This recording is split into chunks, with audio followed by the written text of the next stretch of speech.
Video शुरू करने से पहले जल्दी से सब्सक्राइब कर ले मधुरिमा को, ताकि हमारी आने वाली वीडियोस आप तक जल्द से जल्द पहुंच सके। नाखूनों पर हो ऐसा निशान तो बनते हैं धनवान। नाखून पर सफेद निशान का मतलब जानिए आज की इस वीडियो में। इसी के साथ हम जानेंगे कि जिन महिलाओं के ये 7 अंग बड़े होते हैं तो सामुद्रिक शास्त्र के अनुसार ऐसी महिलाएं पूरे घर के लिए होती है बेहद भाग्यशाली। तो पूरी जानकारी के लिए इस वीडियो को अंत तक जरूर देखिएगा। नमस्कार दोस्तों, स्वागत है आप सभी का एक बार फिर से। दोस्तों सच्ची श्रद्धा से कमेंट्स में जरूर लिखे हर हर महादेव। दोस्तों स्वयं का भविष्य जानने में हर मनुष्य को रुचि होती है। हर कोई अपने भविष्य में क्या होने वाला है ये जानने के लिए बहुत उत्सुक होता है। भारतीय संस्कृति में भविष्य देखने के लिए कुछ विधियां बताई गई है और इन विधियों का वर्णन समुद्र शास्त्र में किया गया है। विष्णु पुराण में वर्णित कथा के अनुसार ये शास्त्र माँ लक्ष्मी जी ने भगवान विष्णु जी को सुनाया था और समुद्र देवता ने उसे सुनकर इस शास्त्र का ज्ञान ऋषि मुनियों को दिया। इसी कारण से इसे सामुद्रिक शास्त्र कहा जाता है। हाथों की रेखाएं, हथेली पर बने पर्वत, नाखूनों की बनावट, शरीर के विभिन्न अंगों पर बने चिन्ह और शरीर के अंगों की बनावट इत्यादि विषयों पर इस ग्रंथ में महत्वपूर्ण ज्ञान दिया गया है। सामुद्रिक शास्त्र में शरीर के तिल और निशानों का बहुत महत्व होता है।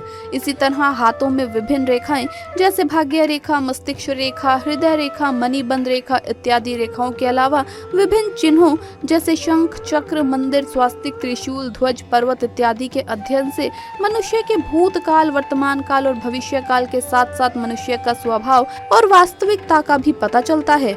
यहाँ तक कि उंगलियों और हथेलियों की लंबाई, इनका रंग और नाखूनों पर पाए जाने वाले चिन्ह से भी व्यक्ति के व्यक्तित्व और भविष्य का पता चलता है। सामुद्रिक शास्त्र के अनुसार हमारे नाखूनों पर बने चिन्ह हमारे स्वास्थ्य से जुड़े महत्वपूर्ण संकेत भी देते हैं। साथ ही इनसे हमारे भविष्य से जुड़ी महत्वपूर्ण जानकारी प्राप्त की जा सकती है। तो चलिए जान लेते हैं हमारे नाखून हमें कौन से संकेत देते हैं।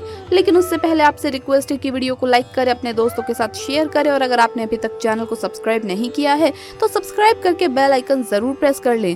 दोस्तों सबसे पहली बात, जिन परिवारों में हृदय रोग की प्रवृत्ति होती है उनके सभी सदस्यों के नाखून आकार में बहुत छोटे होते हैं।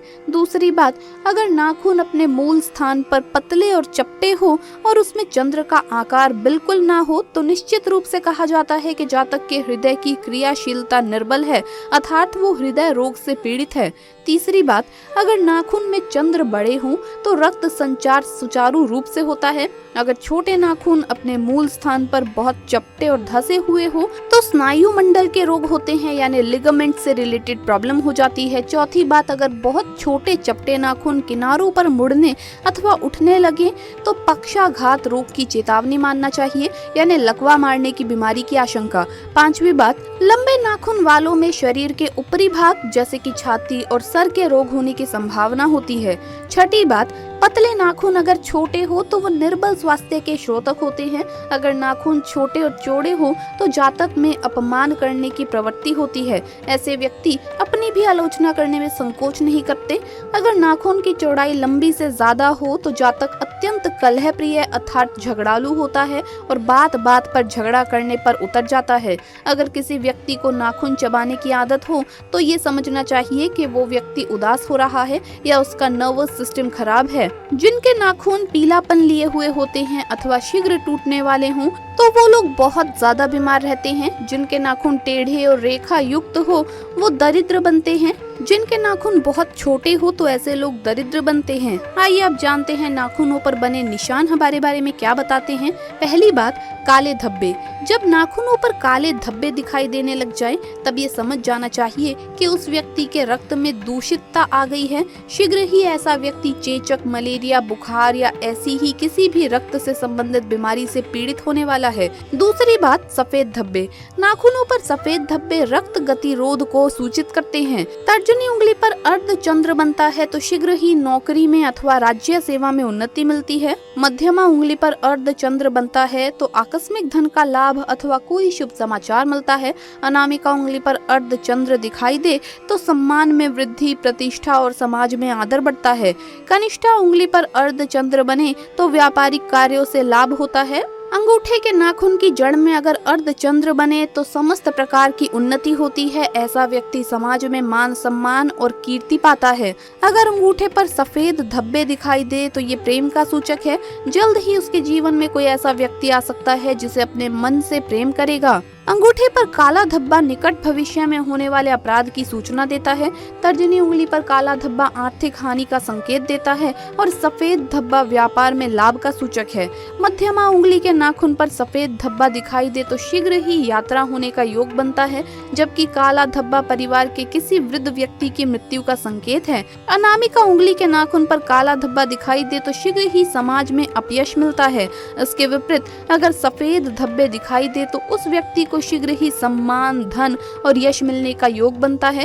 कनिष्ठा उंगली के नाखून पर सफेद धब्बा अपने लक्ष्य में सफलता का सूचक है, जबकि काला धब्बा असफलता का स्योतक है। किसी भी उंगली पर पीले धब्बे दिखाई देने लगे तो व्यक्ति की मृत्यु निकट भविष्य में होने वाली है, ऐसा समझना चाहिए। उंगली पर या सभी उंगलियों पर लाल चित्ते या लाल धब्बे अगर दिखाई दे तो उस व्यक्ति की हत्या होने के संकेत हैं। तो इस प्रकार से हमारे सामुद्रिक शास्त्र में नाखूनों पर बने निशानों के आधार पर महत्वपूर्ण जानकारी दी गई है। इसी तरह से दोस्तों सामुद्रिक शास्त्र के अनुसार व्यक्ति के लक्षणों के आधार पर भी जाना जा सकता है कि व्यक्ति भाग्यशाली है या नहीं। दोस्तों हर महिला की अपनी एक खासियत होती है। उनका कौन सा लक्षण किस पुरुष के लिए बेहतर या भाग्य बदलने वाला होगा, इस सवाल के जवाब भी सामुद्रिक शास्त्र में है। इसमें महिलाओं के बालों से लेकर पैर के नाखूनों तक की स्थिति और उसका फल बताया गया है। इसमें महिलाओं के बड़े अंगों का भी अलग अलग फल बताया गया है। शायद यही वजह है कि जब हमारे घर के बुजुर्ग विवाह के लिए लड़की देखने जाते हैं तो वो शारीरिक सुंदरता की बजाय बालिका के शारीरिक अंगों और लक्षणों पर अधिक गौर करते हैं। आइए आपको भी बताते हैं कि महिलाओं के कौन से बड़े अंग पति और परिवार के भाग्य को बदलने वाले और शुभ कारक होते हैं। नंबर 1, लंबे और बड़े बाल। शास्त्रों में वर्णित है कि लंबे बालों वाली महिलाएं पद्मिनी होती है, अर्थात उच्च कोटि की होती है। लंबे और रेशमी बाल शुभता और सौंदर्य का प्रतीक है। भगवती देवी का कोई भी चित्र या प्रतिमा देखेंगे तो पाएंगे कि उनके बाल लंबे होते हैं। लंबे बालों वाली महिलाएं पति के लिए भाग्यशाली साबित होती है। नंबर 2, लंबी गर्दन। सामुद्रिक शास्त्र में लंबी गर्दन वाली महिलाओं को मंगलकारी माना गया है। दोस्तों जिन महिलाओं की गर्दन लंबी होती है वो ऐश्वर्यशालिनी होती हैं। इनके पास संपूर्ण वैभव होता है। इनके रहते पति को कभी भी पैसों की कमी नहीं आती। नंबर 3, मासल और पृष्ठ जंघाएं। मासल और पृष्ठ जंघाएं भी सौभाग्य का प्रतीक है। सामुद्रिक शास्त्र के अनुसार जिन महिलाओं की जंघाएं पृष्ठ व मासल होती है वो वैभवशाली होती है। इनके कारण ही पति को मकान और वाहन आदि का सुख बेहतर ढंग से प्राप्त होता है। पतली व विकृत जंघाओं को शास्त्रों में अच्छा नहीं माना गया। नंबर 4, बड़ी आंखें। बड़ी आंखें महिलाओं के लिए सौभाग्य का प्रतीक है। दोस्तों गुरुड़ पुराण में लिखा है कि बड़ी आंखों वाली महिलाएं विदुषी, विवेकशील और बेहद समझदार होती हैं। ये पूरे परिवार के लिए शुभ होती है और विपत्ति आने पर अपनी सूझबूझ से पूरे परिवार को संभाल लेती है। इनके रहते घर में धन की कमी नहीं होती। नंबर 5, लंबी नाक। सामान्य से कुछ लंबी नाक वाली महिलाएं गंभीर और शांत स्वभाव की होती है। ये हर विपत्ति का सामना करने में समक्ष होती है। इनके कारण पूरा परिवार सुरक्षित रहता है। इसी तरह सामान्य सिर और सामान्य आकार के कान वाली महिलाएं परिवार के लिए अच्छी मानी जाती है। तो दोस्तों आपको वीडियो कैसा लगा हमें कमेंट्स में जरूर बताएं। इस वीडियो को लाइक करें, अपने दोस्तों के साथ शेयर करें और हमें सब्सक्राइब करना न भूलें। जल्द मुलाकात होगी अगली वीडियो में। तब तक के लिए सभी भक्तों को हर हर महादेव, जय महाकाल।